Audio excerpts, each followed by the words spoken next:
Hello everyone. Today we are gonna talk about existential questions, maybe, and maybe a few philosophical thoughts here and there, and maybe some quotes.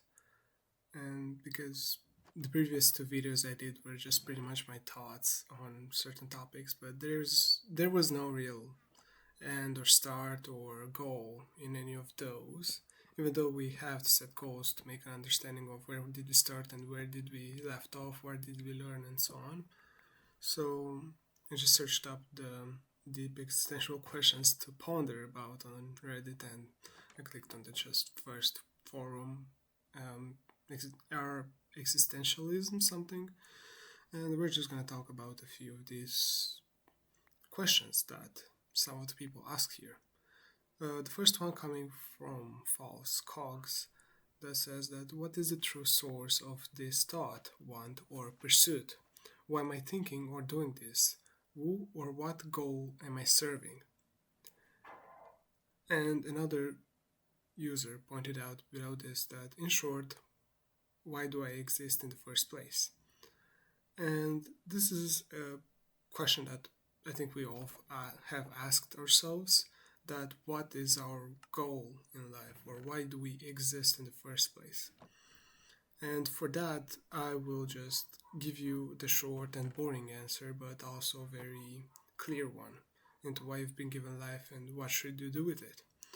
That we all have been given this gift of living. It's a gift that comes once, you live it, and you'll never get it back. So you have to make the most of it. So when you are in this in your life, you're only one chance at existence. You have to understand that you have to make the most of it. You have to live it and be happy with what you've done. So, your first goal and true want in life should be to make and have a happy life. We will all go through struggles, we'll go through things we don't want to do. But at the end of the day, are you happy with how you lived your life? That's the question. Or that's the hope you have to cling on when going through life, because you want to make your life the most beautiful one, to go through all the beauties there are and live it like never before. But our pursuit in life can vary and be very different. Many people want different things when it comes to achieving stuff. Many see as a goal to be financially independent, or actually very financially stable to a point that they are considered a person of wealth. That's fine too. That's a goal of life that everyone can understand why you would want it, and pretty much that want comes from a need or a validation that, hey, this is the easiest way I see myself as a successful person. This is the easiest way I see myself as a financially or responsible person, a person that has a mind on their shoulders because they made this money, they know how to spend it, they know how to save it. And for short, this is the easiest way to evaluate a person's life by their worth and by how well they're doing. So that's one pursuit that you could follow, but many find pursuits like spiritual or in the realm of knowledge, and that's completely fine. Life as a whole does not have no beginning or end, but it rather has a goal, a journey that you have set yourself to achieve, to maybe leave a mark behind, to maybe either just live your happy life, to either just make a person happy or just live happily ever after. Those are completely normal thoughts, and there's no clear goal, neither in life, neither in some games, neither in whatever we do. And that's completely fine. Up next, we will talk about another question about what happened before the beginning and what happens after the end. And now I am a firm believer that we don't have, we don't got to have certain questions answered. For example, I will live more peacefully knowing that I don't have to know that what was before the beginning and what was after the end.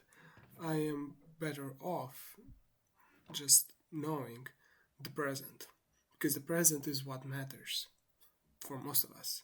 Of course, future and past is important, but do we have to go to the beginnings? Now, I don't know what the user affirms as the beginning and the end, but I assume it's a time before our lives. Some of those things matter, but if you talk about the beginnings of the world as a whole, as how we got created and for what purpose, is something that I myself don't want to know. I don't want to know it because I'm in the present now. Why should I ponder about our ways and how we got our existence in the first place when I got my existence and I just want to live it? Because there are a few questions that cannot be answered within just standing in an office and thinking about them. And by this, I don't know and don't want to know how the end looks for this earth. There's many theories on how the end of the world will be, and how even after the end there will be a rebirth in some ways. Some could say that maybe the end of the world will be to atomic bombs, maybe to a relentless war where most cities will just overgrow with plants, and that will be called a rebirth. When we see civilizations, big buildings, resources, and houses just filled with kind of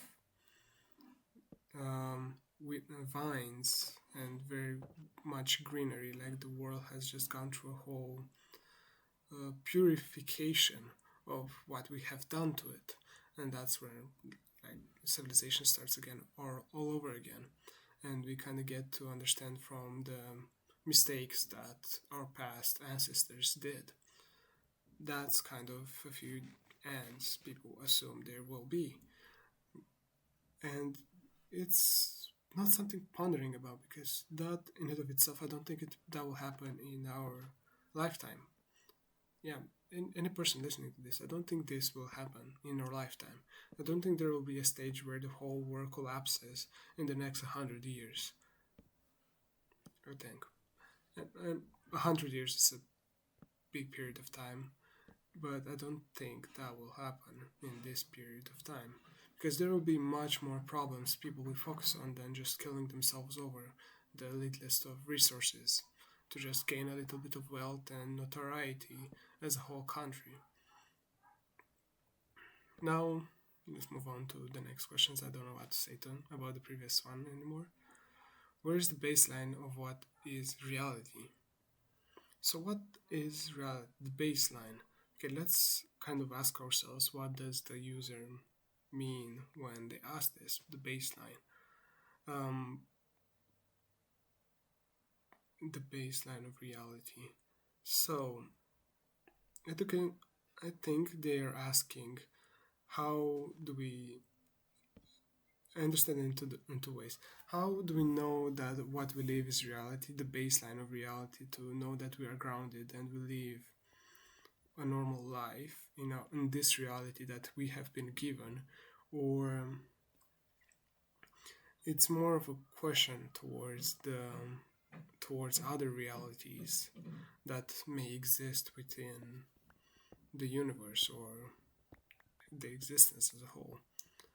So either way, it's not worth pondering about this specifically, the baseline of our reality, because in some ways I think that whatever reality we are in, we're still a subject with only one chance at living, with only one chance at making ourselves known, with one chance at living a full lifespan, and with one chance to making our worth visible. So the baseline of reality is not or should not be of any of our concern. So we went on and went on, and we'll go to the next question. Okay, there's a few questions here that are why do I exist? No. What's the point of living if I'm going to die? Why endure life's struggles, pains, heartaches, if one day it will all be over? Now, this is a great question. Why go through all the bad stuff that life offers if we will die one day anyway? So, I think there's like two or three great quotes from movies and different podcasts that talk about this specific thing. It's like, I think the one example in the movie was why watch a movie that you know that will be over in the end anyway? Why not just close it? Because it will end anyway. What's the point of it? And that's how life is. It's this roller coaster of ups and downs, love, struggle, and heartache that we have to go through. And to understand this roller coaster, we will cry. We will cry of happiness. We will laugh. We will be angry. These are all emotions we leave for one purpose or another. And the main purpose coming from me is that life has been given to us to be enjoyed always. Now, I'm not a firm believer of God, but if a God existed, is that He wanted us to understand everything that's around us with our own perspective, to get a view on the beautiful and on the bad that's out there.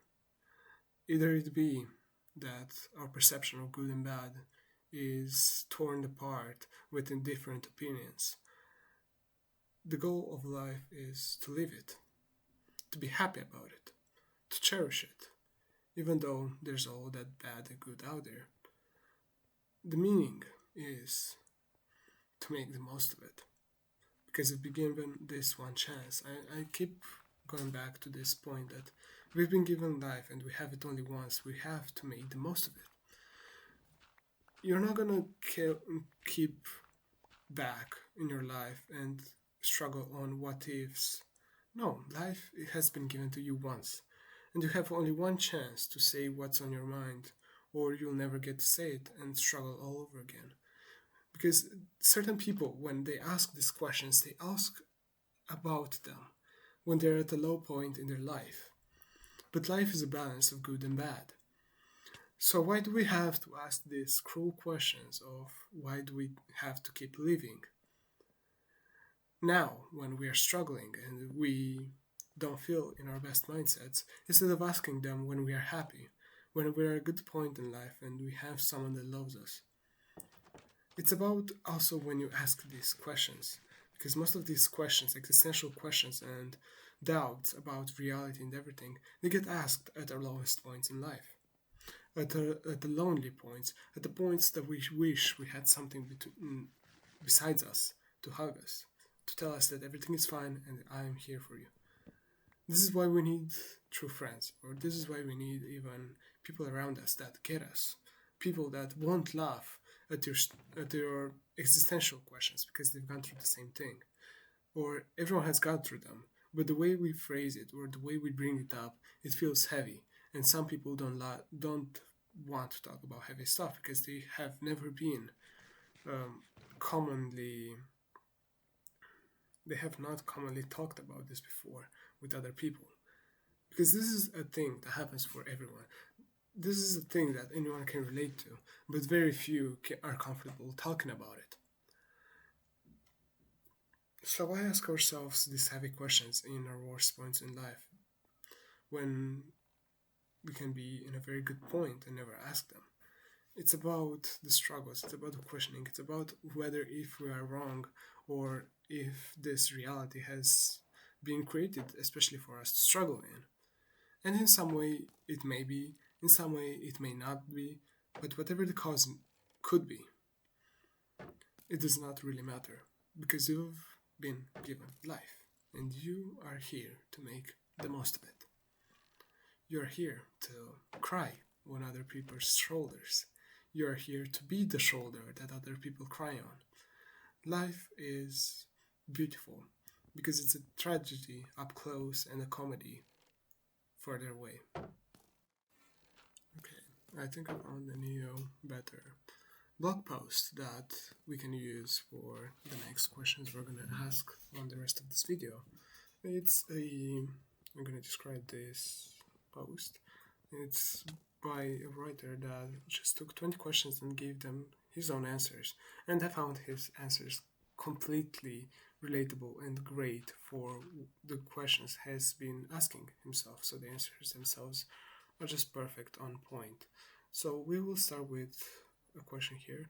What's our biggest mistake?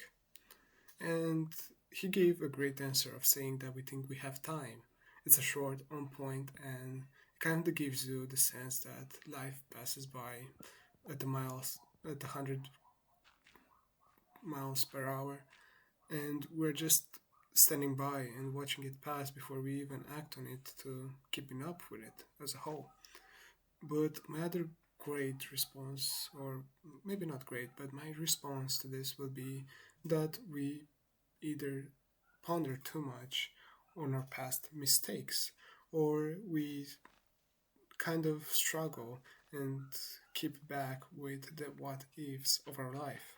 You know, the moments where something happens and you keep asking yourself, what if I could have changed that? That's a broken mentality. You cannot change what has been done, but you can learn from it, and in the future, you can act upon the feelings you feel or the thoughts you get to not miss these opportunities to say what you really wanted to say all along. We will be punished for our sins. I found the response for this writer to be great again. The punishment is the guilt we live in. We create prison in our heads where we relive our bad deeds over and over again and thus let them define us. But as creators, we can also break free from that. It kind of goes back to the question I've asked myself that we kind of found guilt in the opportunities we miss, the things we don't get to say, and the things we say but haven't thought of and we regret saying. It's a very toxic way of thinking and living to always be framing yourself as a person that's doing all the wrong, to be upset that you are this way and that you act in this self judgmental way. Now, I've said way too many times, but I'm gonna keep saying way because the way we think about everything is the way we're gonna live through everything. Our perspective changes the way we approach life, and the more perspective you have, the more balanced and the happy life you will get to live. Because you're not going to only take in consideration your point of view, you're going to understand the people around you. You're going to understand the motivations behind their actions, and in consequence, you won't be able to get angry or feel regret or remorse upon their actions sometimes. Sometimes. Because there are people we really truly care about, but they have not the same capacity or understanding as us, or they have not maybe gotten interested in taking upon different perspectives in life to make the most of what they have been given. And in those moments, we have regret. We have sort of punishment for the sins that we have committed, or at least the sense that it's something similar as that, but it does not really matter all that much. So the next question is, how do we know if we are doing the right thing?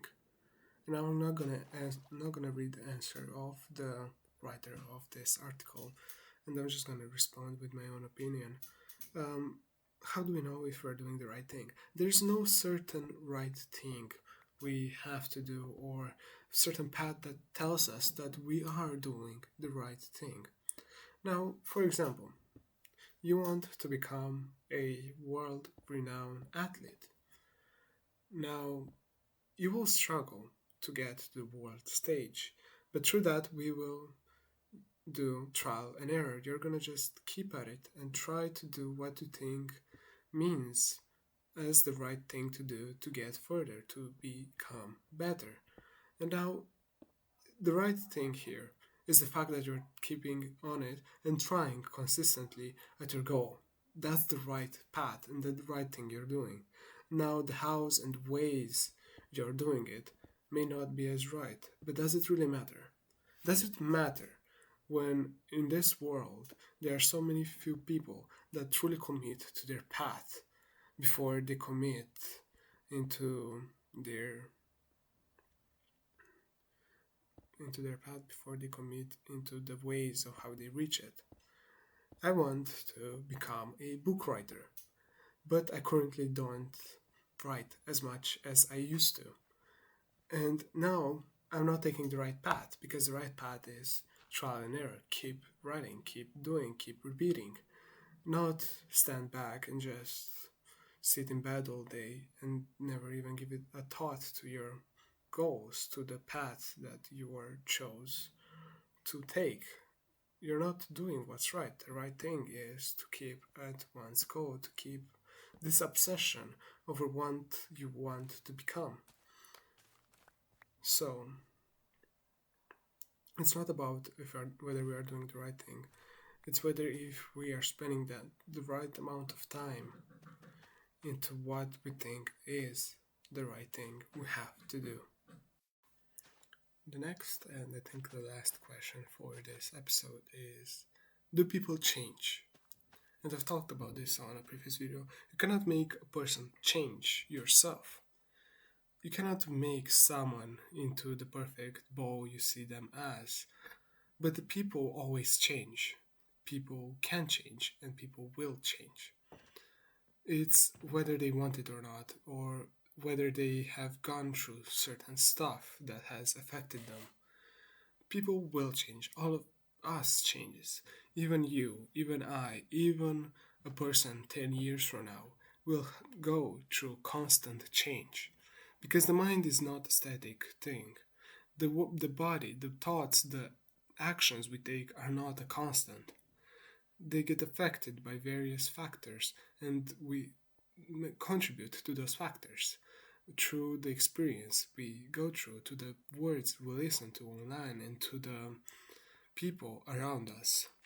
Because we get shaped by so many little factors that also influence whether we change, whether we stay in a stagnant position in our lives and don't take action where we should be. And for that, it's for certain that we all change. Even when I brought up the stagnant thing, people that are stagnant are still keeping and changing. We are this liquid form in the space of time that has no real rest position. Even when we sleep, we have little to no thoughts, but we keep changing. The body rests, the mind rests. Towards the morning when we enter the REM sleep, the mind also dreams, and those dreams affect us as well. Those dreams tell us that something may or may not happen depending on your beliefs of how dreams affect or connects with the real life world. But that's besides the point. The point here is that as the void or the existence of the nothingness in space, there's always a change. There's no real rest possession, or there's no stagnation in full completion in our minds, developments, and the way we think, act, and do. For certain, this is the end of my third episode on this channel. I think I still have to work a lot in the way I hold this conversation, give responses, and the way I speak. But this is not about how I think, how I speak, and how I do. It's about improving day by day.